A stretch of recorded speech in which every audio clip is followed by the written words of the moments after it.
Hello and welcome to my YouTube channel pre exam training. दोस्तों, practice set 10 लेकर हम आपके सामने आए हैं। चाहे आप बीपीएससी ए हो, सीडीपी हो या बीपीएससी 67 की तैयारी कर रहे हैं, बिहार एसआई की, एसएससी जीडी की या किसी भी कंपटीशन एग्ज़ाम की, सबके लिए बहुत ही इम्पोर्टेंट है। पूरा वीडियो ज़रूर देखिएगा। अच्छे सवाल लिए जाते हैं हमेशा। अच्छा लगे तो लाइक ज़रूर किया कीजिए और जो लोग नए हैं चैनल को सब्सक्राइब कर सकते हैं। आइए देखें आज का पहला सवाल। बहुत अच्छे सवाल हैं आज भी। निम्नलिखित में से कौन सा मौलिक अधिकार नहीं है? नहीं है पर ज़्यादा ध्यान दीजिएगा, जहाँ भी पूछे नहीं। उसमें समानता का अधिकार, शोषण के विरुद्ध अधिकार और धार्मिक कार्यों के प्रबंध की स्वतंत्रता जो है मौलिक अधिकार में आते हैं, जबकि समान कार्य के लिए समान वेतन जो है मौलिक अधिकार में नहीं आता। ये नीति निर्देशक सिद्धांत के अंतर्गत आता है। ज़रूर ध्यान रखिएगा, आंसर जो है बी हो जाएगा। राज्य के नीति निर्देशक सिद्धांत द्वारा समान कार्य के लिए समान वेतन की व्यवस्था की गई है। यह मौलिक अधिकार नहीं है। ध्यान रखिएगा, सवाल बार बार बनता है। आइए देखें अगला सवाल। गांधी जी ने दांडी अभियान आरंभ किया था। सत्याग्रह आरंभ करने के लिए, नमक कानून भंग करने के लिए या पूर्ण स्वराज की मांग पर जोर डालने के लिए या अंग्रेजों के विरुद्ध लोगों को संगठित करने के लिए दांडी यात्रा किए थे गांधी जी 1930 ईस्वी में। डेट वाइज आपको ध्यान रखना पड़ेगा, इसलिए पूरा डिटेल में चलेंगे। ये नमक कानून भंग करने के लिए दांडी यात्रा किए थे। दांडी पहुंच के नमक कानून को भंग करने के बाद ही सविनय अवज्ञा आंदोलन चालू हुआ था। सबको ज्ञात हो जाना चाहिए। सवाल बार बार बीपीएससी में तो बनता ही है। 12 मार्च 1930 ईस्वी को गांधी जी 78 स्वयंसेवक के साथ साबरमती आश्रम से 358 किलोमीटर दूर स्थित दांडी के लिए पैदल प्रस्थान किए। लगभग 24 दिन की यात्रा के बाद 6 अप्रैल 1930 ईस्वी को दांडी पहुंचकर समुद्र तट पर नमक बनाकर उन्होंने नमक कानून को भंग किया था। ज़रूर ध्यान रखिएगा। Like, share, comment and channel को सब्सक्राइब जरूर कीजिएगा दोस्तों। आइए देखें अगला सवाल। चक्रवात में हवा किस तरफ से आती है? चक्रवात में हवा जो है बाहर की ओर से आती है। अच्छे सवाल हैं और इसका आंसर जो है बाहर की ओर से होगा, डी।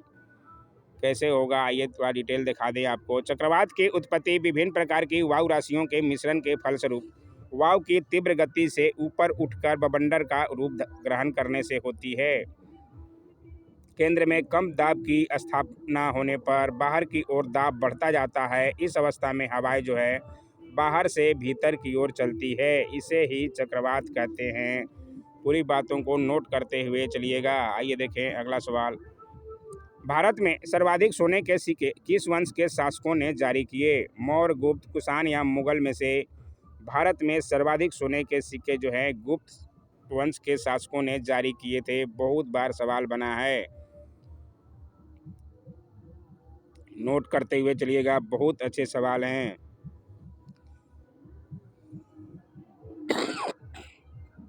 भारत में सर्वाधिक सोने के सिक्के गुप्त वंश के शासकों ने जारी किए। गुप्त वंश का संस्थापक भी पूछा जाता है श्री गुप्त। इनका शासनकाल जरूर ध्यान रखिएगा। भारत इतिहास का स्वर्ण युग कहा जाता है गुप्त काल को। जरूर ध्यान रखिएगा, बहुत बार पूछा गया है। आइए देखें अगला सवाल। 1 रुपए के सिक्के से अधिक के नोटों का निर्गमन कौन करता है?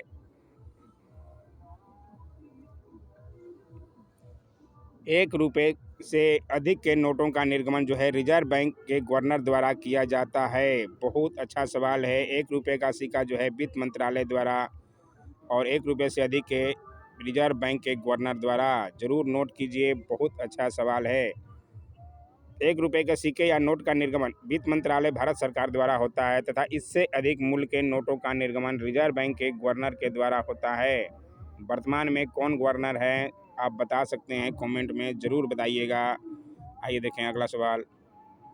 6 जुलाई 1942 को वर्धा में महात्मा गांधी ने कांग्रेस की कार्यकारी समिति में अपने भारत छोड़ो अभियान की चर्चा की। तब उस समिति के अध्यक्ष कौन थे?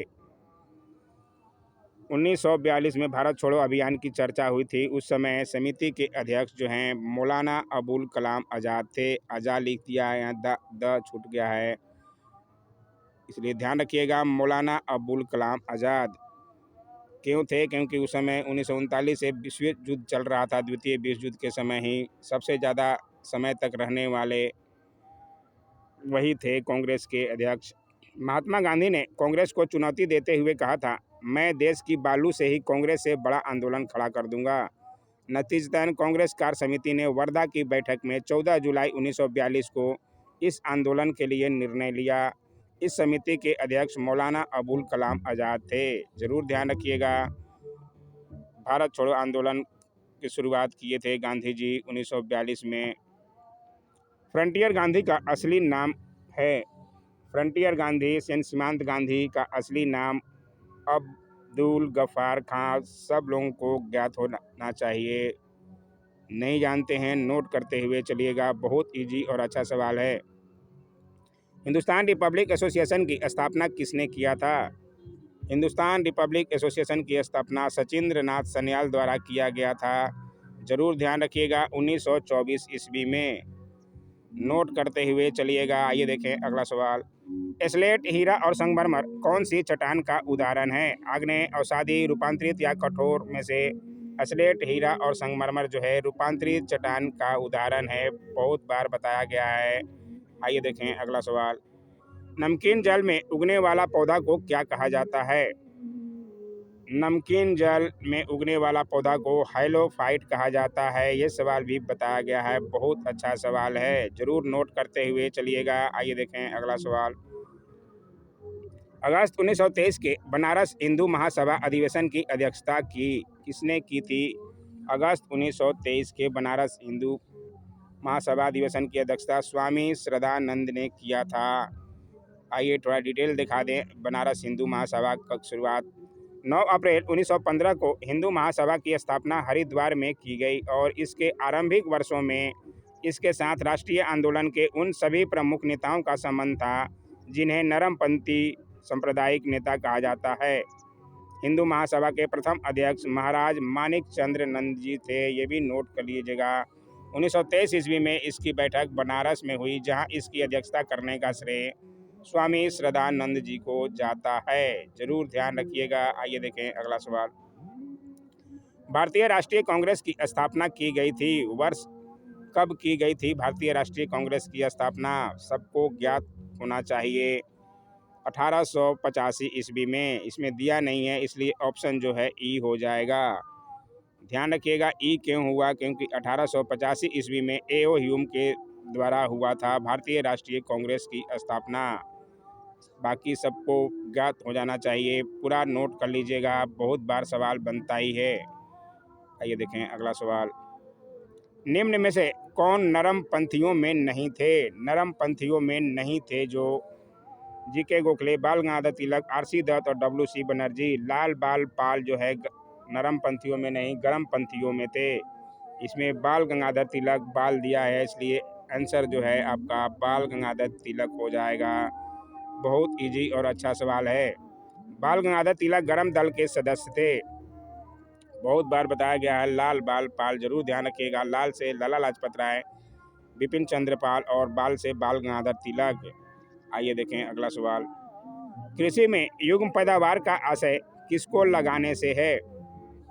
कृषि में युग्म पैदावार का आशय एक सही साथ दो फसल लगाने से है। जरूर ध्यान रखिएगा। बहुत अच्छा सवाल है ये भी।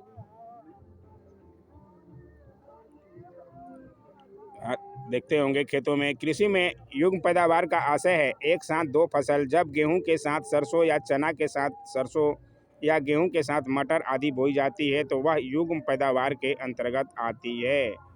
जरूर ध्यान रखिएगा। आइए देखें अगला सवाल। टाटा लौह इस्पात कारखाने में लौह अयस्क की पूर्ति होती है।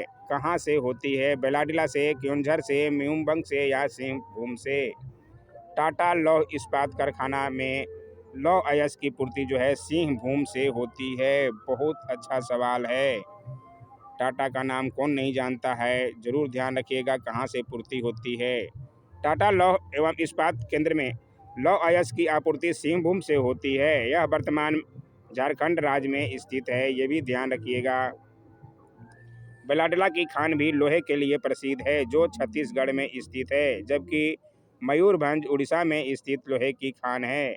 यहाँ से काफ़ी मात्रा में लोहा निकाला जाता है।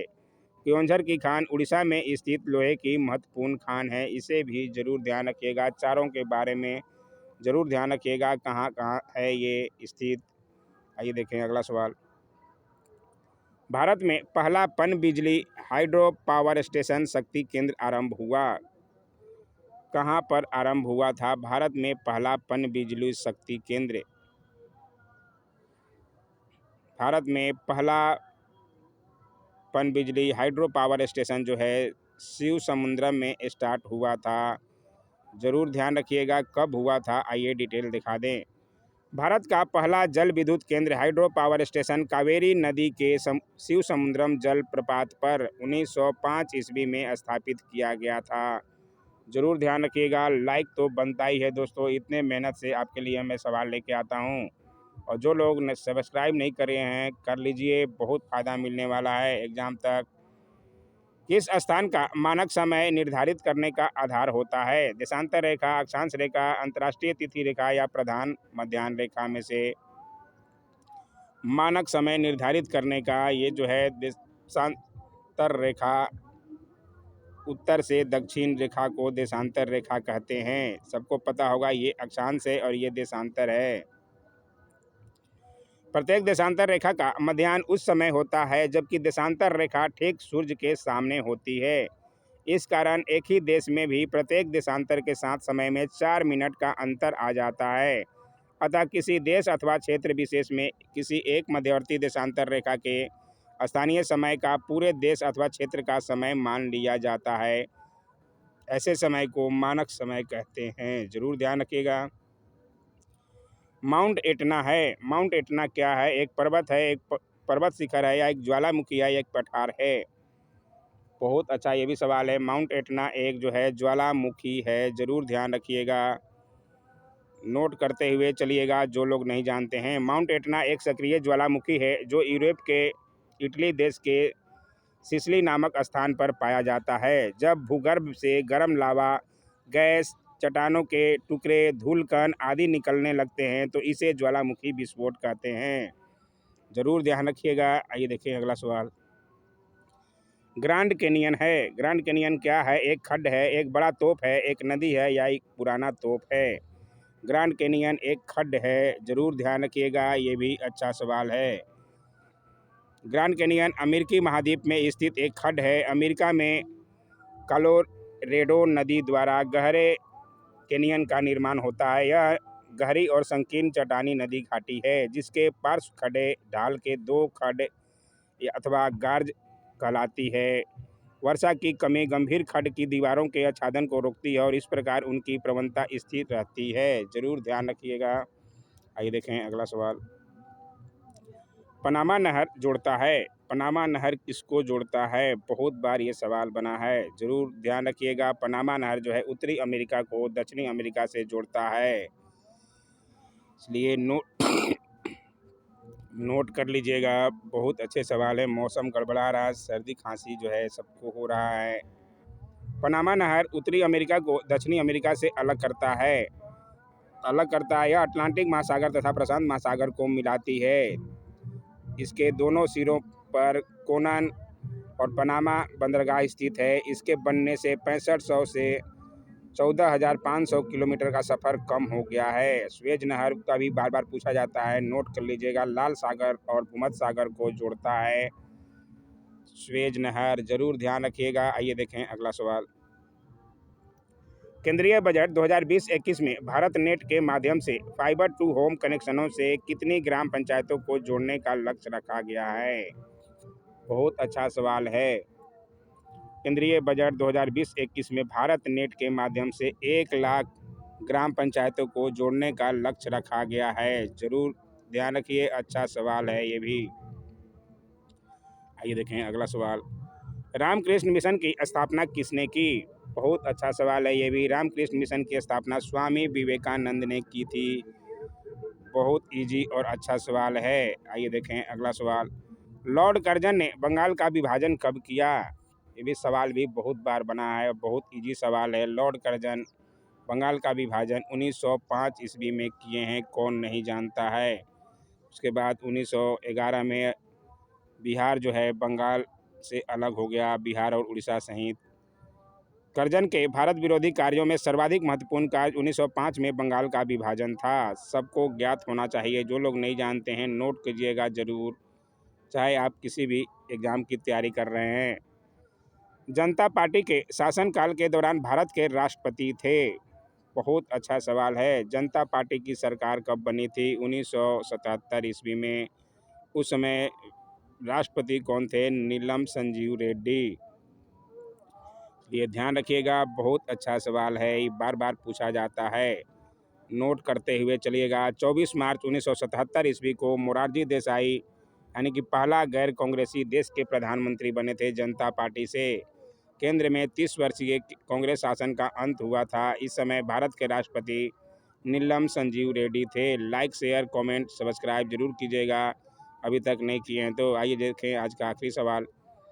पृथ्वी का प्राकृतिक उपग्रह है सूर्य, चंद्रमा, हेलियम, केतु और प्लूटो में से पृथ्वी का प्राकृतिक उपग्रह चंद्रमा है। बहुत इजी और अच्छा सवाल है, इसलिए ध्यान रखिएगा। बहुत बार पूछा भी जाता है, इजी सवाल भी पूछे जाते हैं ताकि बच्चे जो है कुछ एग्ज़ाम हॉल में मुस्कुरा दें। पृथ्वी का एकमात्र प्राकृतिक उपग्रह चंद्रमा है। जिस तरह पृथ्वी सूर्य का चक्कर लगाती है, उसी तरह चंद्रमा भी पृथ्वी का चक्कर लगाता है। पृथ्वी से इसकी दूरी 3,84,365 किलोमीटर है तथा इसका गुरुत्वाकर्षण पृथ्वी का 1/6 भाग है। ये भी ज्ञात होना चाहिए। पूरी बातों को नोट करते हुए चलिएगा। आज का वीडियो कैसा लगा ज़रूर कमेंट किया कीजिए। Don't forget to like, share, comment and subscribe my YouTube channel. Thanks for watching my YouTube channel.